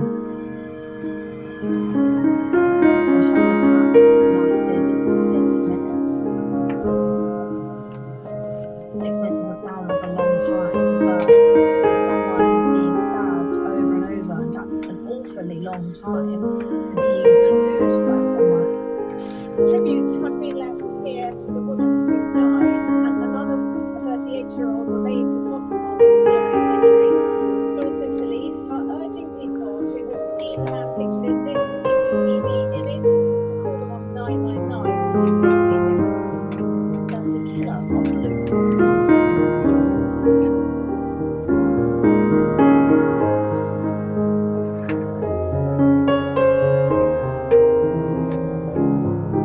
He came here with his parents when he was really young, and they came here to sort of make themselves upstanding British citizens and part of the community.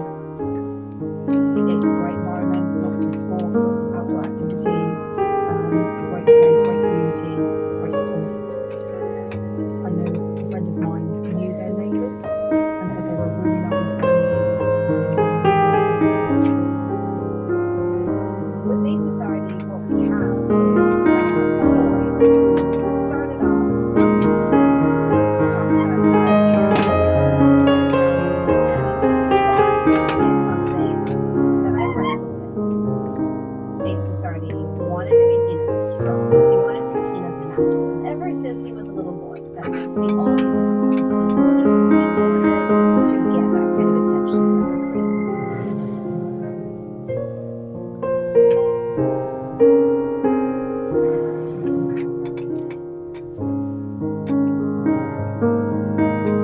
I first met Nathan at college, and initially I didn't feel bad for him. He seemed to be a bit of an outsider, a bit of a loner. He had strange tendencies as well.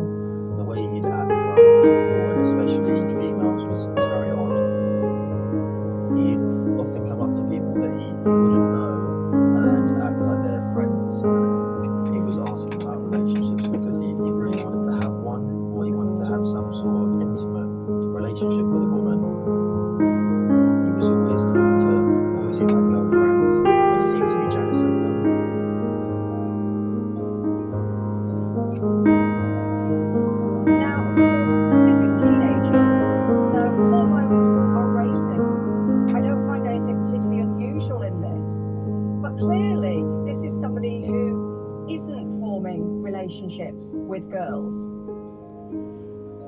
questions that he's asking, which the other boys are finding somewhat odd. Are they going to get him past the finishing post, if you like, and get him a girlfriend? He talked to girls whether they have boyfriends or didn't have boyfriends, and tried to, maybe flirt with them. He'd go from asking them about themselves to insulting them. He thought it was funny or that they were enjoying the conversations, but they weren't, and they'd often tell him that. 2, 4, 6. He then went from talking to people to sending different messages to people. I'd say this definitely showed escalation. He'd send messages to these girls who were younger than him, that they're very pretty, and the girls were a mixture of ages from 17 to 18. He would send these messages about how initially how beautiful they were, how much he liked them, how they were, he said, his princesses. And then if they didn't respond within one or two messages, he would get aggressive. Policy 42. And he would slut shame them. He would say, actually, you're ugly, or basically, you deserve me, or use some other kind of technique where he was either negging, so maybe he was intentionally trying to bring down their self-esteem in order to make them more receptive to his advances, or maybe what's more likely is he felt rejected very quickly and then got really aggressive. And so you can see in this messaging, which is common for a subset of people who interact online, especially a subset of boys, is that you have this incredible rejection anxiety. You have someone, a boy, who is actually very fragile, going into the situation, which they know is likely to result in rejection, but they're also incredibly scared of it. 1996, 190 girls. Social media as well, sending me videos of him kind of arm wrestling or things like that. We've actually found someone who's actually going to be. She's alien. And this was attempting to try and and then he was a individual. So I would talk video calls with people, but then the video of it would also be sent around to people like myself. So he's trying to show himself as a manly guy. He's trying to show himself as something that would be desirable, maybe to women, but also desirable as a very manly friend to the other guys. But it hits a little bit at desperation. I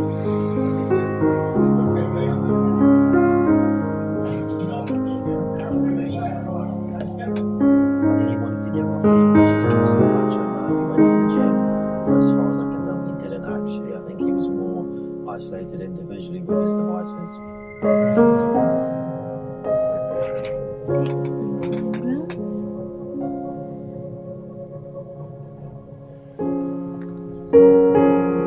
Mason had an unhealthy obsession with girls at college, and he tried to message girls that he didn't know.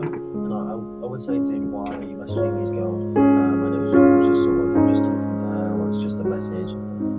He did reveal to me, I want a girlfriend, and there'd be lots of girls that he tried to do this with. To put it bluntly, Nathan Sardi has no game when he's talking to women. He's got no ability to perspective take, so he's not empathizing with them. He's not understanding how that communication is going to be received by them. He's just saying, you're pretty, do you want to go out, do you want my number? So it smacks of desperation, and eventually that level of rejection combined with his self-awareness about it, his understanding of why that is, has got to be really quite stinging for an adolescent boy. Nathan sent me a message saying she probably thinks I'm ugly, she wouldn't lie to me. Maybe he was looking for some sort of sympathy from me, and he was hoping that I'd say, you're not ugly.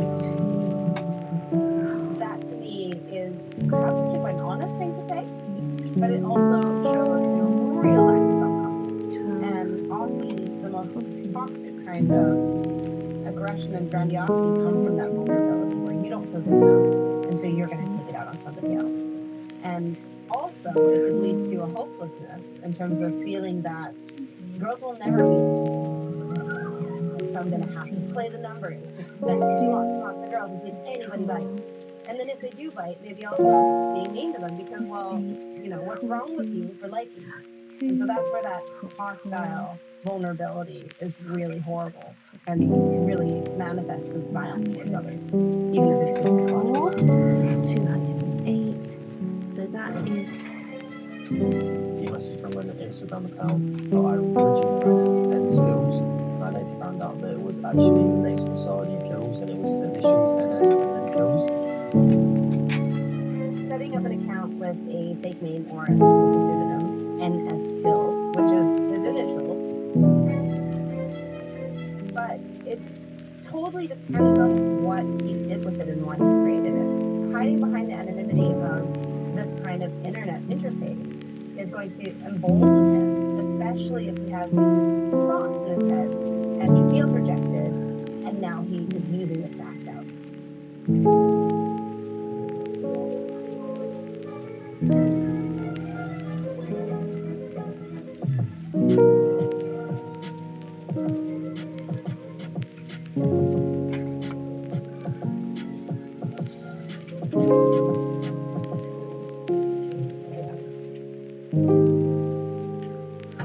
There's been a murder in the US Embassy. Anna, I need you. Yes, Mom. Put the embassy on lockdown. Someone is helping him. Get out now! Red Eye Series 2, available now on ITV1 and ITVX.